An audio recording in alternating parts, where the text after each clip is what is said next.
اتنی سردی میں بھی اس نے مختصر بلاؤز کی ساڑی پہن رکھی تھی۔ ٹیوب لائٹ کی دودیا روشنی عین اس پر پڑ رہی تھی۔ سیاہ کیفون کی ساڑی میں اس کا شفاف بدن جھلک رہا تھا۔ اس کا خوشربا وجود حیرت کن تھا۔ اس کے لبوں پر ایک پراسرار مسکراہٹ پھیلی ہوئی تھی۔ کون ہو تم؟ کامران نے اس کے خوشربا وجود سے نظریں چرا کر پوچھا۔ موت؟ کیا موت؟ ہاں موت، تمہاری موت۔ اس کا سپاٹ لہجہ کامران کو منجمد کر گیا۔ اس نے تیزی سے دروازہ بند کیا اور بیڈ روم میں چلا گیا۔ اس کا دل بے حد تیز رفتاری سے دھڑک رہا تھا۔ اس نے فریج کھول کر پانی پیا اور اسے بے حد گھبراہٹ محسوس ہو رہی تھی۔ اس نے بے چینی سے اپنا سر دونوں ہاتھوں میں تھاما۔ صبح جب زری کی آنکھ کھلی تو کامران اس دنیا سے اس دنیا میں پہنچ چکا تھا۔ زری کے لیے اس کی موت بربادی کا پیام لائی تھی۔ اس کی محبت، اس کی آنکھوں میں محبت کا ستارہ ہوگا۔ ایک دن آئے گا، وہ شخص ہمارا ہوگا۔ یہ جو پانی میں اتر آیا ہے سنہری سا ساگر، اس نے ندی میں اپنا پاؤں اتارا ہوگا۔ میرا جیسا ہی کوئی ہجر کا مارا ہوگا۔ اس نے کھڑکی کے پٹ وا کیے۔ وسیع آسمان پر چاند ایک شان تفخر سے براجمان مسکرا رہا تھا۔ اس نے حسرت سے چاند کو دیکھا۔ اس کی نظروں میں رابیل کا نازک سراپا چھم سے لہرایا۔ وہ بھی تو چاند ہی تھی۔ وہ اسے دیکھ تو سکتا تھا مگر چھو نہ سکتا تھا۔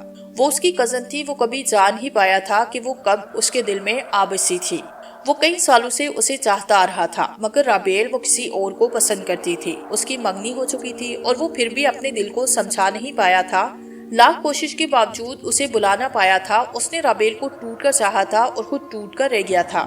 ان دنوں وہ سب سے کٹا پھر رہا تھا۔ شرجیل اور احمد پوچھ کر تھک گئے تھے مگر وہ انہیں کوئی تسلی بخش جواب نہ دے سکا تھا، بلکہ اس کے پاس تو کسی بھی سوال کا جواب نہ تھا۔ اس سے کوئی بات کی جاتی تو جواباً اس کے لبوں پر جامد چپ ہوتی۔ عجیب خود فراموشی کا عالم تھا۔ اسے یاد تھا کہ اس نے رابیل کو آخری بار 4 ماہ قبل دیکھا تھا، حالانکہ اسے اپنے بارے میں یہ بھی یاد نہیں تھا کہ اس نے صبح ناشتہ کیا تھا کہ نہیں۔ یہ محبت بنا کتنی عجیب ہوتی ہے، انسان کو کہیں کا نہیں چھوڑتی، جہاں بھی جس جگہ بھی جاتی ہے سب کو اپنا اسیر کر لیتی ہے۔ ہر ایک اس کا ہاتھ دامنے تھام کر چپ چاپ اس کے پیچھے ہو لیتا ہے، پھر اس کی مرضی یہ جہاں چاہے لے جائے۔ اپنی مرضی ختم ہو جاتی ہے، پھر اس کی چاہ ہی اپنی چاہ ہوتی ہے، اور اگر جو کسی موڑ پر یہ دامن چھڑائے تو کچھ بھی باقی نہیں رہتا، اور پھر ایسے میں کچھ سجائی نہیں دیتا۔ ایک بے بسی سی بے بسی ہوتی ہے، اور یہ بے بسی بھی کتنا بے بس کر دینے والا احساس ہے، اسے صرف وہی محسوس کر سکتا ہے جو اس کیفیت سے گزرا ہو۔ اور زندگی کے کسی نہ مقام پر ہر شخص کبھی نہ کبھی بے بس ہو جاتا ہے، با اختیار بھی بے بس ہو جاتے ہیں۔ وہ بھی اسی بے بسی کے عالم سے گزر رہا تھا۔ ایک بے چین سی کیفیت اس کے وجود میں گردش کر رہی تھی، ہر چیز سکوت کے زیر اثر تھی۔ خاموشی کے اس سمندر میں اس کے کمرے کے دروازے پر ہونے والی دستک نے ارتعاش برپا کیا تھا۔ اس کی سوچوں کا تسلسل ٹوٹا۔ دستک دوبارہ ابھری تو وہ چونک کر آگے بڑھا۔ اس نے دھیرے دھیرے سے دروازے کے پٹ وا کیے۔ تم؟ اس کے لبوں سے سسراتی ہوئی آواز نکلی۔ اس نے بے ساختہ اپنی آنکھیں رگڑ ڈالی، مگر اگر یہ خواب تھا تو جاگتی آنکھوں کا رابیل اس کے سامنے کھڑی تھی۔ ہاں وہ رابیل تھی، سفید شفون کے لباس میں اس کا دودیا رنگ جگمگا رہا تھا۔ اس کے یاقوتی لبوں کی تراش میں دل آویزی سی مسکران سجی ہوئی تھی۔ ہاں میں۔ وہ رفتہ رفتہ آگے بڑھنے لگی۔ وہ حیرت سے پلکیں جھپکنا بھی بھول گیا۔ وہ یکٹک اسے تکے جا رہا تھا۔ رابیل نے ایک پیالہ اس کی جانب بڑھایا۔ یہ لو، پیو گے نا؟ اس نے یقین دہانی چاہی۔ اگر تم موت بھی دو گی تو میرے لیے یہ زندگی سے بڑھ کر ہوگی۔ اس کا لہجہ سچائی سے بھرپور تھا۔ یہ موت ہی ہے۔ رابیل نے پیالہ بڑھایا۔ عمر نے وہ پیالہ آب حیات کی طرح تھاما۔ اس نے وہ زہریلا مشروب ایک ہی سانس میں پیا۔ اس کا تلخ ذائقہ اسے رابیل کے لبوں پہ کھیلتی میٹھی مسکراہٹ نے محسوس ہی نہ کرنے دیا۔ وہ خوشی سے پاگل ہو رہا تھا۔ وہ خوشی سے اس قدر پاگل ہو گیا تھا کہ یہ تک بھول گیا تھا کہ رابیل تو اسلام آباد میں ہوتی ہے، وہ رات کی اس پہر یہاں کیسے ہو سکتی ہے۔ صبح ایمن نے اسے جگانا چاہا مگر اس نے کروٹ کے بل عمر کو ہلایا۔ اس کا پورا چہرہ اور گردن گہرا نیلا ہو چکا تھا۔ ایمن کے حلق سے نکلنے والی چیخ بے ساختہ تھی۔ زمین کی پشت تحمل سے دوہری ہو جائے اگر وہ بوجھ اٹھائے جو ہم اٹھاتے ہیں، ہمیں بجانے کو اندر کا جس کافی ہے، حوام سا جو کا احسان کم اٹھاتے ہیں۔ وہ ایک ارتقاء سے ڈوبتے سورج کو دیکھ رہا تھا۔ سیاہ آنکھوں کے سمندر میں سوچ کی لہریں کروٹیں بدل رہی تھی۔ ہلکی ہوا اس کے ریشمی بالوں سے چھیڑ چھاڑ کر رہی تھی۔ احمد خادیہ کی آواز پر اس نے بے تاثر انداز میں گردن موڑی۔ خالہ کہہ رہی ہے کھانا کھا لو، مجھے بھوک نہیں، وہ کہہ کر پھر رخ موڑ گیا۔ وہ اس کی کیفیت سے بخوبی واقف تھی۔ اس لیے چپ چاپ پلٹ گئی۔ احمد جمال کے 3 بہن بھائی تھے۔ اشر اس سے بڑا تھا اور انصر اور امامہ چھوٹے، وہ بے حد حساس تھا۔ ان کے علاقے میں موت کی دستک اب عام ہو گئی تھی۔ ہر روز کسی نہ کسی گھر کا کوئی فرد موت کی دستک کا شکار بنتا تھا۔ یہ دستک ایک معمہ بن چکی تھی۔ جو بھی دستک کے جواب میں دروازہ کھولتا تھا اس کے لیے خود موت کا دروازہ کھل جاتا تھا۔ لوگ بے حد ہراساں رہنے لگے تھے۔ سرے شام ہی بازار اور گڑوں کے کوار بند ہو جاتے۔ خوف کا بادل ہمہ وقت اطمینان کے سورج کو ڈھانپ رکھتا تھا۔ وہ کتنی ہی دیر گمسم سا بیٹھا رہا، پھر اٹھ کھڑا ہوا۔ اس کا رخ گھر کی جانب تھا۔ وہ گھر پہنچا تو ہادیہ امی کے پاس بیٹھی تھی۔ ہادیہ اس کی خالہ زاد تھی، آج کل یہاں آئی ہوئی تھی۔ بے دلی سے کھانا کھایا گیا، پھر ہر روز کی تاکید دہرائی گی۔ دستک چاہے لاکھ ہوتی رہے، بھلا کوئی اپنا ہی پکارتا رہے، دروازہ نہیں کھولنا۔ سیاہ رات پھن پھیلائی کائنات کو خوفزدہ کرنے کی کوشش کر رہی تھی اور اپنی اس کوشش میں کامیاب بھی تھی۔ جب یہی لوگ اپنے اپنے کمروں میں دبکے ہوئے تھے، احمد بے چینی سے کمرے میں ٹہلتا رہا۔ قریباً 11:15 بجے وہ آہستگی سے محتاط انداز میں کھڑکی کے راستے باہر کود گیا۔ ادھر ادھر دیکھتے ہوئے وہ محتاط قدموں سے آگے بڑھ رہا تھا۔ اوائل دنوں کا چاند تھوڑی دیر قبل ہی تاریکی کے سمندر میں ڈوبا تھا۔ اب ہر شے پہ تاریکی غالب تھی۔ آسمان پر چمکتے ہوئے ننھے منھے ستارے دھند کے عقب میں پنہاں تھے۔ وہ عقابی نظروں سے ارد گرد کا جائزہ لیتا جا رہا تھا۔ دفتن وہ ٹھٹک کے رکا، اسے مدھم سی دستک سنائی دی۔ وہ کافی دیر گلیوں میں گھوم پھر کر جائزہ لیتا رہا، مگر اسے کوئی خاص کامیابی نہ ہوئی۔ وہ ڈھیلے قدموں سے گھر پلٹ گیا۔ اگلی صبح گلیوں میں گھوم پھر کر جائزہ لیتا رہا، مگر اسے کوئی خاص کامیابی نہ ہوئی۔ وہ ڈھیلے قدموں سے پھر گھر پلٹ گیا۔ اگلی صبح پھر ضیاء صاحب لاش ملی۔ ان کے گھر سے اس کا سارا دن غائب دماغی حالت میں گزرا۔ وہ سارا دن کھویا کھویا سا رہا۔ رات پھر وہ چپکے سے باہر نکلا، مگر اس رات بھی اسے کامیابی نہ ہوئی اور ایک اور گھر ماتم گدا بن گیا۔ اس کے بعد زبیدہ بیگم نے گھر والوں سمیت ہادیہ کے گھر کا لاہور جانے کا پروگرام بنایا۔ میں نہیں جاؤں گا۔ احمد کی بات پر زبیدہ نے اسے گھورا۔ اکیلے کیسے رہو گے؟ ہمارے ساتھ چلو۔ نہیں امی، میرے پیپرز ہونے والے ہیں، آپ فکر مت کریں، میں اپنا خیال رکھوں گا۔ اس نے نفی میں سر ہلاتے ہوئے انہیں تسلی دی۔ بہرطور وہ لوگ چلے گئے۔ امی ابا کی نصیحتیں روانگی تک جاری رہی تھی۔ احمد، کسی دستک کے جواب میں دروازہ مت کھولنا پلیز، ہادیہ بے حد تشویش زدہ سی پراستحقاق انداز میں بولے۔ احمد نے چونک کر اسے دیکھا۔ اس کی شفاف آنکھوں میں چمکتی محبت صاف عیاں تھی۔ دیا، تمہارے لیے سمیر کا پروپوزل آیا تھا، اس کا کیا بنا؟ سمیر ہادیہ کا چچا زاد تھا، میں نے انکار کر دیا۔ احمد، میں تم سے… وہ بات ادھوری چھوڑ کر ہونٹ کاٹنے لگی۔ دیا، یہ ناممکن ہے۔ کیوں؟ وہ استجابیہ بولی۔ میں بس… اٹس ناٹ پاسبل۔ اس کا لہجہ اٹل تھا۔ ہادیہ کا چہرہ پل بھر میں تاریک ہوا تھا۔ کیا تم کسی اور سے… وہ اٹک اٹک کر بامشکل بول رہی تھی۔ یہی سمجھ لو۔ وہ اس کے دھواں دھواں ہوتے چہرے سے نظریں چرا گیا۔ ہادیہ کا پورا وجود گویا کسی زلزلے کی ضد میں آیا تھا۔ اس کے لب کچھ کہنے کے لیے نیما ہوئے تھے، پھر سختی سے ایک دوسرے میں پیوست ہو گئے تھے۔ وہ پلٹی اور باہر نکل گئی۔ اس کی چال میں لڑکھڑاہٹ تھی۔ دیا، میری منزل موت ہے، میرے پاس تمہیں دینے کے لیے کچھ بھی نہیں۔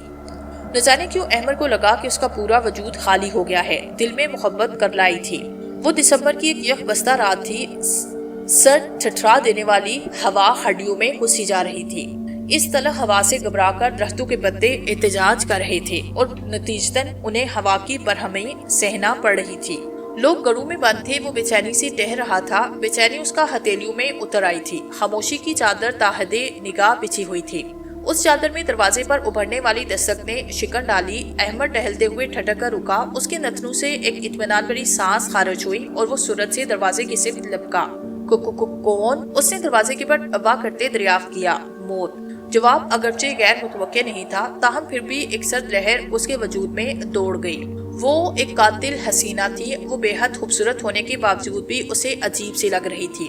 اس کے لبوں پر ایک پراسرار مسکراہٹ سجی ہوئی تھی۔ اس کے وجود سے ایک مانوسی تیز مہک اٹھ رہی تھی۔ احمد نے برق رفتاری سے اس کا بازو دبوچا۔ دوشیزہ کے چہرے پر حیرت کے آثار ابھر رہے تھے۔ یہ اقدام اس کے لیے بالکل غیر متوقع تھے۔ کیوں کر رہی ہو تم ایسا، اور تم کون ہو؟ اس نے جرحانہ انداز میں جھنجھوڑا۔ موت ہوں میں، وہ جواباً چلائی۔ اس کی آواز میں سہمی درندے کی گراہٹ تھی۔ آج تو تمہیں اس تعویذ نے بچایا، مگر آئندہ… اس نے کہتے کہتے لب دانتوں تلے دبائے۔ جذبات میں وہ اس پر حقیقت کھول گئی۔